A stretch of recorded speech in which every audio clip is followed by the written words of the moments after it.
अस्सलाम वालेकुम ख़वातीन व हज़रात, मैं हूं योगी नईम और आज हम बात करेंगे गुस्से पे। गुस्सा क्यों आता है इंसान को, इसकी बहुत सारी वजूहात हैं, लेकिन आज हम जिस वजह को डिस्कस करेंगे वो जिसको गुस्सा आता है उसकी प्रॉब्लम नहीं होती, उसके वजह से गुस्सा उसको नहीं आता। जो उसके साथ रहने वाले लोग होते हैं, जो उसके साथ मामलात को लेके चल रहे होते हैं, उनकी वजह से उसको गुस्सा आता है। आज हम इस पर डिस्कस भी करेंगे और इसका फिर हम आपको इलाज भी बताएंगे कि इस गुस्से को कैसे ख़त्म किया जाए। जिसको बहुत ज़्यादा गुस्सा आता है ना, लाजमी तौर पर उसके जो साथ रहने वाले लोग हैं उसके साथ क्या मामला करते हैं जिसकी वजह से गुस्सा आता है, वो है प्यार नहीं देते उसको।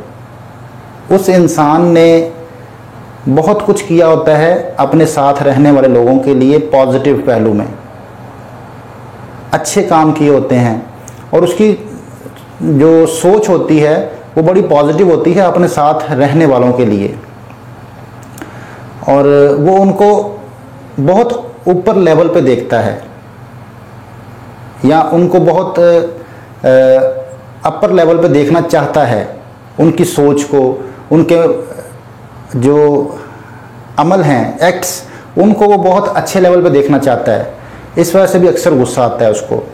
और दूसरी एक वजह इसमें ये भी हो सकती है कि उसने उन लोगों के लिए इतना कुछ किया होता है कि उसकी जो वापसी है, उसको रिटर्न में उसको बजाय मोहब्बत के उसको रूखापन मिलता है, तो फिर वो गुस्से में आता है, चिड़चिड़ा हो जाता है कि मैंने इनके लिए ये किया। सुनते हैं ना आप ऐसी बातें बहुत सारे लोगों से कि वो आपके पास आके यही डिस्कस करेंगे कि मैंने उनके लिए ये किया, मैं उनके लिए ये किया, लेकिन मुझे उन्होंने क्या दिया। ये भी एक वजह है ना गुस्से की। तो आज हम इसी पे डिस्कस करेंगे कि इसको कंट्रोल कैसे किया जाए। जब ऐसा शख्स हो और उसको आप ट्रीट करना चाहें, आप बेहतर करना चाहें, एक तो उसको आप प्यार दें, उसको कम से कम अपना कंधा दे दें कि वो अपने सर को आपके कंधे के ऊपर रख के सुकून फील कर सके। उसको ज़रूरत होती है इस कंधे की। ऐसा शख्स जो है मासूम शख्स होता है, उसका इलाज दवाइयों से नहीं हो सकता, उसका इलाज दुनिया की कोई चीज़ नहीं कर सकती, उसका इलाज सिर्फ प्यार कर सकता है, मोहब्बत कर सकती है। और वो मोहब्बत कौन दें? जो उसके साथ रहने वाले हैं, क्योंकि साथ रहने वाले ही उसके गुस्से से तंग होते हैं और साथ रहने वाले ही कहते हैं कि ये बहुत गुस्सा करता है, ये बहुत चिड़चिड़ा बंदा है, चिढ़ जाता है ये। उनको थोड़ा सा इसमें अपना किरदार अदा करना होगा कि जब भी ऐसी पोजीशन देखें किसी शख्स की जिसको गुस्सा बहुत ज़्यादा आता हो, तो उसको प्यार से ट्रीट करें, मोहब्बत से ट्रीट करें, उसकी बात को सुनें, उसकी बात को समझें। ये जो गुस्से का ताल्लुक़ है, इसका ताल्लुक़ इंसान के अंदर एक ऐसी कैफियत है कि जिसमें इंसान चाहता है कि ऐसा हो, मेरे मुताबिक हो, जो मैं कह रहा हूँ ऐसा हो, और अक्सर वैसा नहीं हो पाता तो भी गुस्सा आता है। मिसाल के तौर पर मैं चाहता हूँ कि मेरे साथ रहने वाला जो शख्स है या मेरे साथ रहने वाला कोई भी पर्सन वो मेरे मुताबिक चले। ऐसा नहीं पॉसिबल, कोई भी किसी के मुताबिक नहीं चल सकता। हर इंसान आज़ाद है, हर इंसान को अपनी ज़िंदगी गुजारने की जो है वो प्रॉपर हैसियत हासिल है। तो अगर आप ये चाहते हैं कि कोई आपके मुताबिक चले और वो नहीं चल पाता, तो बहुत सिंपल इलाज है, आप उसके मुताबिक ना चलें। आपको क्या ज़रूरत है कि आप इतने सेंसिटिव हो जाएं? आप दूसरों को अपने मुताबिक चलाना चाहते हैं, ऐसा पॉसिबल नहीं है, ऐसा हो नहीं सकता। अगर आप इस पोजीशन में हैं तो आपको क्या चाहिए, आपने क्या करना है। अगर आप कर चुके हैं लोगों के लिए बहुत कुछ और वो आगे से आपको जो है वो प्यार नहीं दे रहे, मोहब्बत नहीं दे रहे, तो यहाँ पे आपको थोड़ा सा अपनी प्रोग्रामिंग को चेंज करना होगा। वो प्रोग्रामिंग क्या है? आप सिला उनसे मांग रहे हैं जिनके लिए आपने कुछ किया है, आप उसका रिवार्ड उनसे मांग रहे हैं जिनके लिए आपने कुछ किया है। आपके जहन में ये होता है कि मैंने इसके लिए इतना कुछ किया है, ये मेरे लिए कुछ नहीं करता, ये मुझे उसका रिवार्ड नहीं देता, इसी वजह से गुस्सा आता है ना। तो यहाँ प्रोग्रामिंग चेंज करनी होगी, जिसको क्योंकि हम मुसलमान हैं तो हमें थोड़ा सा इस्लामिक पॉइंट ऑफ व्यू भी बीच में लेना पड़ेगा। इस्लामिक पॉइंट ऑफ व्यू से ये है, इसके बारे में एक मुकम्मल हदीस का मफहूम पेश करूँगा।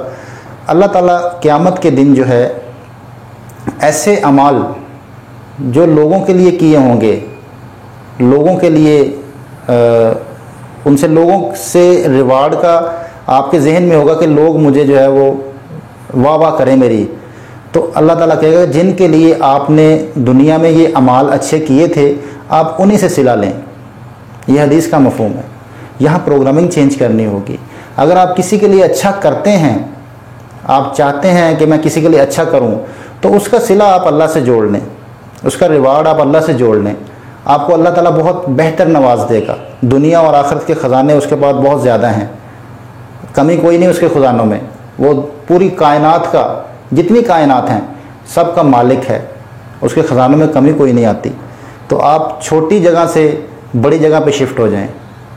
जिस इंसान के लिए आप कर रहे हैं उसको छोड़ के आप अल्लाह की तरफ शिफ्ट हो जाएं। आप रिवार्ड का जो आपके जहन में है कि मैंने इससे रिवार्ड लेना है या मैं इसके काम कर रहा हूँ तो मुझे इसने कोई रिवार्ड ही नहीं दिया, तो आप इसको यूँ क्यों नहीं सोचते कि मुझे इसका रिवार्ड अल्लाह देगा?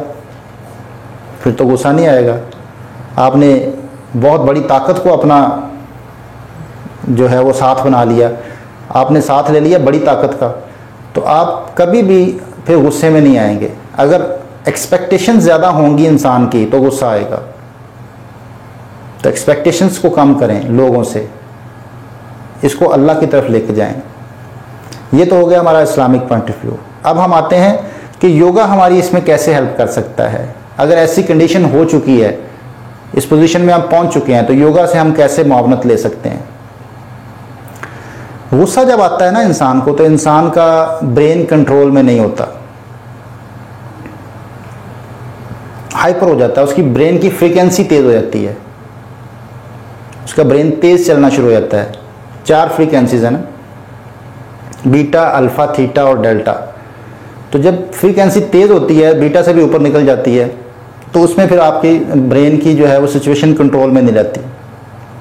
तो अगर आप उसको कंट्रोल करना चाहते हैं तो उसका एक और हदीस मुझे याद आ गई, मैं वो भी पेश करना चाहता हूँ कि उसका एक जो हमें बताया गया हदीस का मफहूम यही है कि आप खड़े हैं तो बैठ जाएं, बैठे हैं तो लेट जाएं। इससे क्या जाहिर होता है? बहुत बड़ी हिकमत है इसके अंदर। अपने ब्रेन को डाइवर्ट करना है। फ्रीक्वेंसी तेज़ हुई है ना आपकी, आपने गुस्सा आपको आ गया, आपकी फ्रीक्वेंसी तेज़ हो गई, तो आप उस फ्रीक्वेंसी को अपनी मूवमेंट में ले जाएं। अगर आप स्टिल पोजीशन में रहेंगे तो आपकी फ्रीक्वेंसी तेज़ हुई है, वो क्या फिर आपका ज़ुबान पे निकलेगी, फिर आपको गुस्सा आएगा, आपका ब्लड प्रेशर हाई हो सकता है, फिर आप अगर ज़ुबान से भी नहीं निकाल पाते फिर अंदर आपके उसके नुकसान होंगे। जब आपकी फ्रीक्वेंसी तेज़ हो जाती है, आप उसको यूज़ कर लेते हैं अपने मोटर नर्व्स के ज़रिए, कोई एक्ट करते हैं आप फिज़िकली, तो आपकी फ्रीक्वेंसी नॉर्मल हो जाती है, नीचे आ जाती है, तो आपका गुस्सा ऑटोमेटिकली ख़त्म हो जाता है। तो जब भी आप गुस्से में हों तो आप फिज़िकली मूव करें। आप जिस जगह बैठे हैं वहाँ से मूव कर जाएं, उठ जाएं। या किसी ऐसे शख्स पे आपको गुस्सा आ रहा है जो आपकी तवक्कुआत पे पूरा नहीं उतर रहा, तो आप वहाँ से मूव कर जाएं, हट जाएं उससे, तो ऑटोमेटिकली फ्रीक्वेंसी नीचे आ जाएगी। जैसे ही आप मूव कर जाएंगे, अपनी उस फ्रीक्वेंसी को यूज़ करेंगे, आप जैसे ही मूवमेंट करेंगे तो आपकी फ्रीक्वेंसी नीचे आ जाएगी, फिर गुस्सा कम हो जाएगा। अब योग हमारी इसमें क्या हेल्प कर सकता है? सबसे पहले एक ब्रीदिंग में डिस्कस करना चाहूँगा जिसका नाम है मोर्छा प्राण। मोर्छा प्राण बहुत ही बेहतरीन ब्रीदिंग है वसीले लोगों के लिए, जिनको बहुत गुस्सा आता है वो मोर्छा प्राण किया करें। बहुत ही आसान तरीका है, कोई बहुत मुश्किल नहीं है।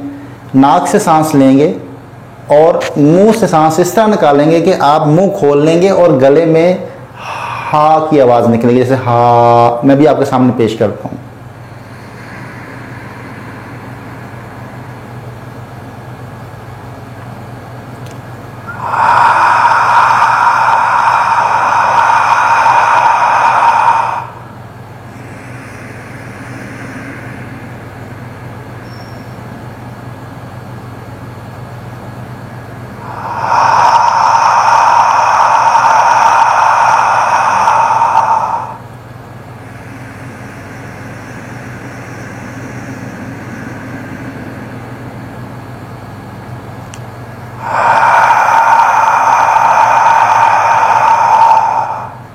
जब तक सांस निकालेंगे हा की आवाज़ निकालते रहेंगे। इससे ब्रेन की फ्रिक्वेंसी नीचे आती है। ये मूर्छा प्राण ठंडी करने की प्राण है। ये इंसान को मेंटली ठंडा कर देती है। जिसकी गर्म तबीयत हो, बहुत ज़्यादा गुस्सा आता है, उसके लिए बेहतरीन मानी जाती है। इसके अलावा आप जो है वो और मेंटेन करना चाहते हैं अपने टेम्परेचर को, अंदर की गर्मी को, शिद्दत को, तो उसके लिए एक ब्रीदिंग है, उसको सिद्धकारी कहते हैं। सिद्धकारी प्राण भी बेहतरीन है टेम्परेचर को नीचे लाने के लिए। खैर उसका ताल्लुक टेम्परेचर के साथ भी है, इनर टेम्परेचर के साथ। वो फीवर के लिए भी इस्तेमाल होती है, लेकिन वो भी आपके मिजाज को ठंडा भी करती है। वो ठंडी प्राण है। उसका भी करने का तरीका समझ लें कि ज़ुबान गोल कर लेंगे पीछे की तरफ, ज़ुबान के नीचे वाला हिस्सा ऊपर टच कर लेंगे, जो मुंह का ऊपर वाला हिस्सा है तालू, उसके साथ टच कर लेंगे और दांत आपस में मिला के थोड़े से होंठ खोलेंगे और मुंह के ज़रिए सांस खींचेंगे तो आपको ठंडक महसूस होगी अपने मुंह के अंदर, जैसे ठंडी सांस अंदर जा रही है, और नाक से निकाल देंगे।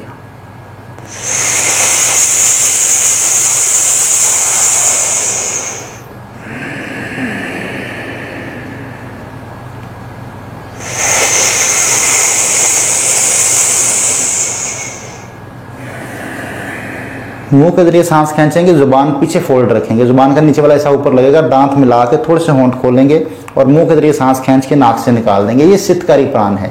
ये भी मिजाज को ठंडा भी करती है, ये इंसान को ठंडा रखती है, हाई ब्लड प्रेशर को भी कंट्रोल करती है। 2 ब्रीदिंग्स कर लें। आप गुस्सा हो तो आप उस वक्त भी कर सकते हैं, और अगर आप गुस्सा से बचना चाहते हैं तो आप इसको रेगुलर अपनी रूटीन बना लें कि सुबह अर्ली मॉर्निंग जब उठें तो ब्रीदिंग्स करें। ऑक्सीजन लेवल फ्रेश होता है। कोशिश करके किसी दरख्तों के पास बैठ जाएं तो बहुत अच्छा है। किसी भी दरख्त के पास बैठ जाएंगे और फ्रेश ऑक्सीजन मिल जाएगी आपको। और आप अगर सुबह नहीं है तो आप शाम को भी कर सकते हैं, कोई इसमें वो नहीं है, लेकिन आप इसको करें ज़रूर। इससे आपको गुस्सा कम होगा। कभी गुस्सा आया हो तो इन दोनों ब्रीदिंग्स को करना शुरू कर दें, आपका गुस्सा कम हो जाएगा। इसके अलावा आप मुद्रा कीजिए, ज्ञान मुद्रा। पहली उंगली जो शहादत की उंगली है, इसको अंगूठे के साथ मिला लें, सिर्फ टच करना है, जोर नहीं लगाना। ये गुस्से को कंट्रोल करने का मुद्रा है। अगर आप इसको रूटीन में बनाना शुरू कर दें 15 मिनट एक वक्त में, और दिन में 2-3 दफ़ा कर लें, ज़्यादा ना कीजिएगा। 1 घंटे से मैक्सिमम 1 घंटा होना चाहिए, इससे ज़्यादा नहीं होना चाहिए। तो ये गुस्से को कंट्रोल करता है। ये आपकी दिमागी कैफियत को पुरसुकून करता है, पुरसुकून करने का मुद्रा है ये। आप इसको ज़रूर अपनाइएगा। और पोस्चर भी मैं आपके सामने पेश करना चाहूँगा। अगर आप ज़्यादा गुस्से वाले हैं तो आप रिलैक्सेशन के पोज किया करें, आप चाइल्ड पोज करें। चाइल्ड पोज क्यों कहा जाता है चाइल्ड पोज को? चाइल्ड पोज इसलिए कहा जाता है कि इंसान दुनिया में आने से पहले अपने माँ के पेट में उसी पोजीशन में होता है, चाइल्ड पोज की पोजीशन में, उसको इसीलिए चाइल्ड पोज कहते हैं। और बहुत ही अजीब सी बात है कि जब इंसान दुनिया में नहीं आया होता तो सुनता तो सब कुछ है, लेकिन उसका रिएक्शन नहीं होता, रिएक्ट नहीं करता। तो अगर आप इस पोजीशन में आना चाहते हैं कि जो साथ लोग आपको एक्शन देते हैं, आप उसका रिएक्शन देने पे मजबूर हो जाते हैं गुस्से की शक्ल में, आप उस रिएक्शन को ख़त्म करना चाहते हैं, तो आप चाइल्ड पोज किया करें। चाइल्ड पोज बहुत आसानी से हो जाता है। सजदे की पोजीशन है। वैसे तो हमें रोज़ हुक्म है कि दिन में 5 दफ़ा सजदे करें, और हर रकत में 2 सजदे रखे गए हैं। जो इंसान प्रॉपर सजदा करे, हम तो खैर टकरे मारते हैं ना, ये तो अल्लाह ने भी कहा कि इस तरह की नमाज़ें मैं कबूल नहीं करता जो टकरे मारते हैं। खैर ये मैं माफ़ी चाहता हूँ कि मैं कबूलियत की तरफ चला गया हूँ। ये अल्लाह का मामला है, कबूल करना या ना करना। लेकिन हुक्म जो है इसमें यही है कि आप ठहरें, उसमें स्टे करें। हम तो बहुत तेज़ी से नमाज़ पढ़ते हैं, तो अगर हम प्रॉपर नमाज ही पढ़ना शुरू कर दें तो गुस्सा ख़त्म हो जाता है। तो अभी हम चाइल्ड पोज करते हैं।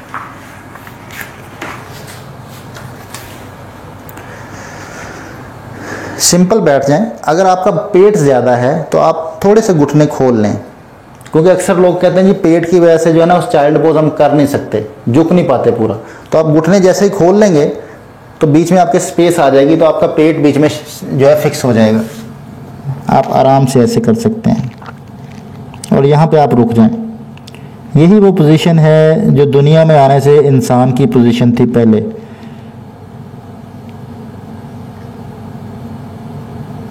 इस पोजीशन में जाते ही इंसान रिलैक्स होना शुरू हो जाता है, जैसा कि इंसान दुनिया में आने से पहले कोई उसको परेशानी नहीं थी,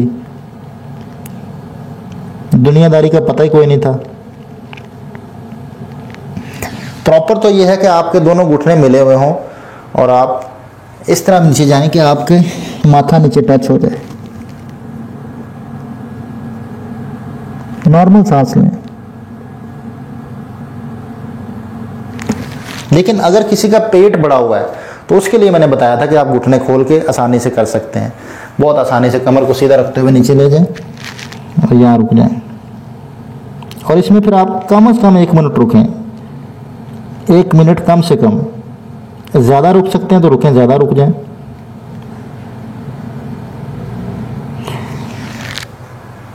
बाल आसन, इसको रिलैक्सेशन का पोज कहते हैं, चाइल्ड पोज या बाल आसन। बाल बच्चे को कहते हैं ना, ये संस्कृत जुबान का लफ्ज़ है बाल आसन। ये बहुत ही जो है वो कारआमद है वसीले लोगों के लिए।